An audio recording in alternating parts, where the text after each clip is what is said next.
আমরা একটা দরকারে আসছিলাম, যে ঢাকা থেকে আসছি তো। কারণ কেউ থেকে একটা নাম্বার পাইলেও পরে যোগাযোগ করলে।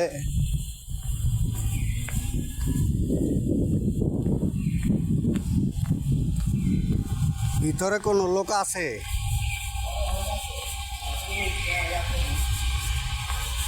কেউ থেকে একটা নাম্বার যোগায় নিতে পারলো এই তো।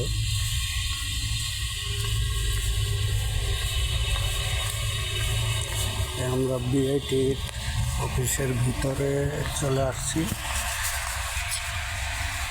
কোনো লোকজন নাই।